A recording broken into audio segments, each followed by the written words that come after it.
Hello, this is me again. That's Ewan talking to me on Skype. Basically, you missed yesterday's one. This is probably going to be a regular... I'm going to mute him. Sorry, bro. Yeah, it's probably going to be a regular feature, is that I miss one every now and then. I was thinking about maybe doing it every second day or something. We'll see how people take the daily ones, and it might even be that we do weekly and then only do daily updates when we have something really, really exciting to talk about, like that second. But anyway, so what happened yesterday? In the morning, we sort of carried on where we were with animation and Ewan setting up all the rigs and getting all the sort of placeholder stuff in. We say placeholder, the animation rig is actually now set up so that we can use it properly. It's just that the graphics that are attached to it, anyone who uses spine or skeletal animation in 2D stuff will know what we're talking about. And essentially now we've just got, you know, a rig that we can sort of balance all the different states and sort of balance how the movement feels. And then you just carried on iterating on that, basically. And then I had to go off and I did a webinar for UKIE for their students with Mike Bithell, or rather he did it with me because I got asked and I invited him along, so, you know. Apparently it went quite well. It was about an hour and a half long, I think, maybe 2, I don't know, it's hard to tell. We do get on well, so we tend to just chat a lot, and hopefully it was quite interesting. We'll be spreading the link for that as soon as it's up. The live stream is for students only, but I believe they're going to make the whole thing available anyway. It's the start, I believe, of one of sort of an ongoing thing that they're trying to do, where they get industry people in to talk about their discipline. So it was kind of early days sort of tips for getting into the industry as a designer and all that sort of thing. And yeah, it was really good fun. Then we played a bit of Nidhogg together, and he beat me, even though he's button bashing. I was trying to take it seriously, or something. And I also caught up with Moo, so we went for lunch, me, Mike and Moo, before that webinar thing. And then I came back, and because the trains were running properly and there wasn't a strike, funnily enough, everything took slightly longer than expected. So anyway, by the time I got back, things had progressed really nicely. And yeah, by the time we all finished work, which was quite late last night, we must not do too much of that because it's very bad. Yeah, it was really, really cool. I was able to use the tools sort of in anger, if you will, that Roper had made for the character movement and things like that. We managed to put in some placeholder particle effects, very placeholder, but at least, again, we can sort of see quite easily when the player's skidding, when the player's, you know, they've got footsteps appearing behind them. We can fiddle with the sort of settings for all that stuff, so that's good. It automatically just makes it feel a lot better. And found a few bugs which Roper then fixed, which is great, you know, so things are progressing really, really well. And then today, which is Wednesday, so we've got a hump day of the second week, oh my gosh, was exciting as well, because yesterday, I believe, or was it today? Yeah,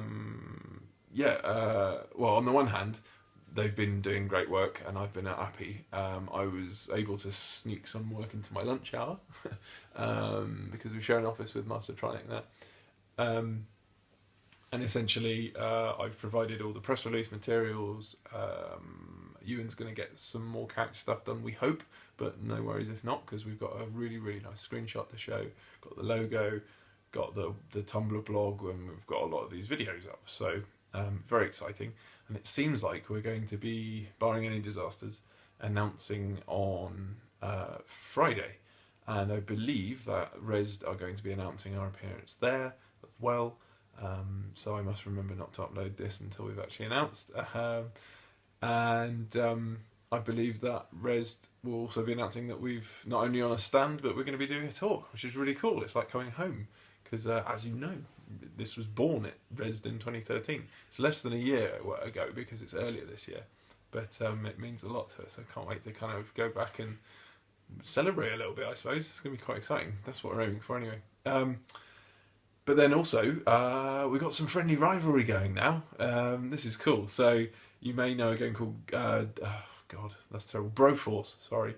I was thinking of Gun Bros, which is like an iOS game. Anyway, Broforce, which is a really cool sort of action heroes themed Contra, basically, with like destructible scenery and you know, everyone from like Blade through to I don't know, blooming Indiana Jones, and just like all the action heroes in it. So we share that. They've gone for like every action hero. I think Machete was in the latest trailer, and our friends at Devolver have picked it up and have announced that they're publishing it. And it's coming to early access in March, which is interesting. I don't want to say too much, I suppose, but you know, we're not going to be too far away, I would hope. We're going to be at Rezzed in March, so we'll see. But yeah, it's really, really cool. Fan of the game, love the whole Contra vibe. It's been out for quite a while in its prototype. I do love the puns. And I mean, we played it as a bit of reference post the game jam. Like, I don't think any of us were aware of it before the game jam. But it's really cool because basically, if you like cheesy action heroes and you like Contra, you've got Broforce. If you like cheesy action and you like Zelda or Smash TV or Robotron, I suppose. I'm only giving more examples for us because I don't know what their points of reference are specifically. Or, you know, and both of us offer co-op, I believe. Anyway, then you've got Tango Fiesta, so you're basically spoiled for choice. I imagine there'll be quite a lot of sort of people comparing the two.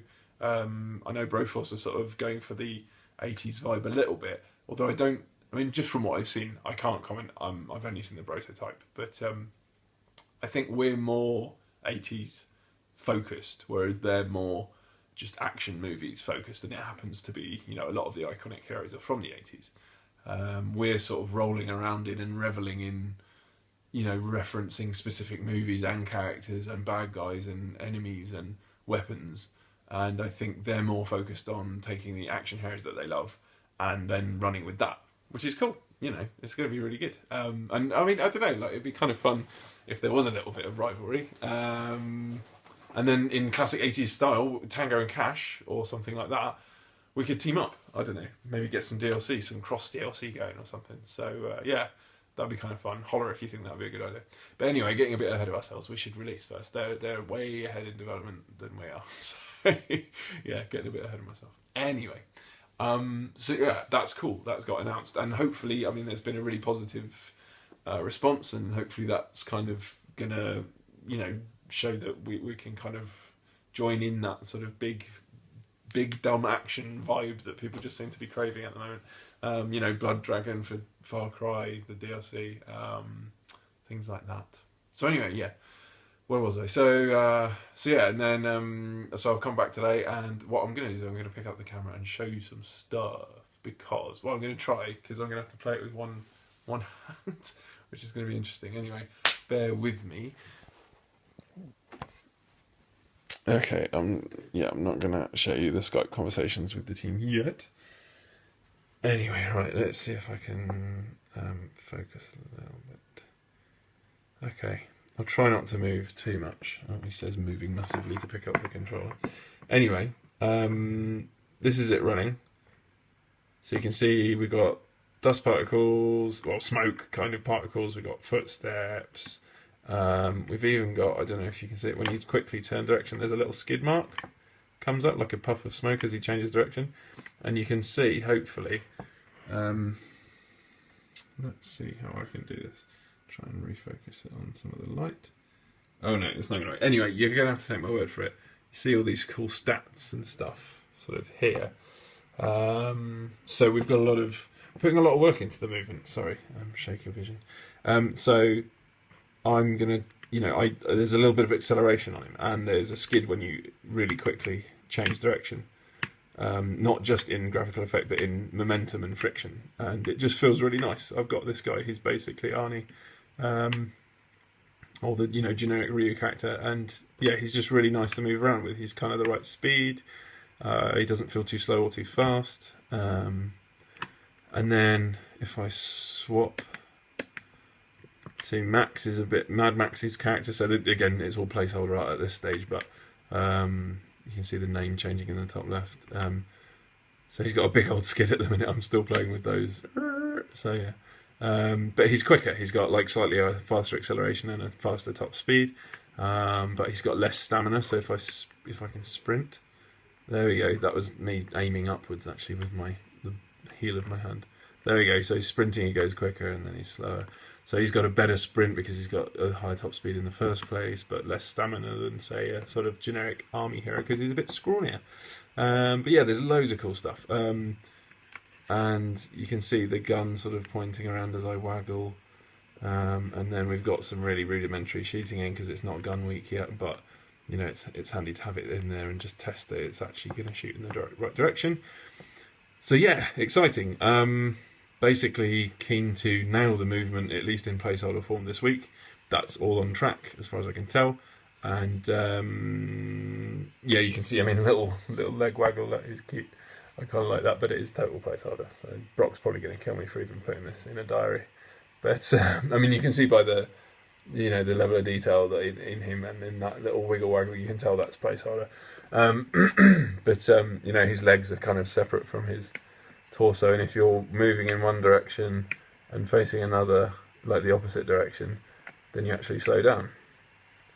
So we've basically tried to put as much game in just the movement as we can, and then when we add all the cool shooting, which is, you know, the focus, we're going to be able to have a lot of fun. Like, hopefully it's just going to feel really satisfying. I mean, you know, we've got all the usual stuff. There's going to be some screen shake and a bit of knockback and cartridges flying everywhere and gun smoke, and if you're firing a big heavy weapon, then you'll get clouds of dust kicking up as your feet dig into the ground. All that cool stuff. You know, that's what people usually concentrate on with shooting, but we've concentrated on that with movement to start with. I think it will pay off. In fact, I'm sure it will, because it's essentially why Mario's so awesome. This isn't a platformer, admittedly, but it just feels... You can make something as simple as movement feel good, then you're on a winner. You're onto a winner. The rest is going to, you know, be fairly simple. Anyway, that is it for today. Thank you very much for watching, and yes, that was a long one. Well, anyway, you got to see some in development stuff. Ta-ra for now. Bye-bye.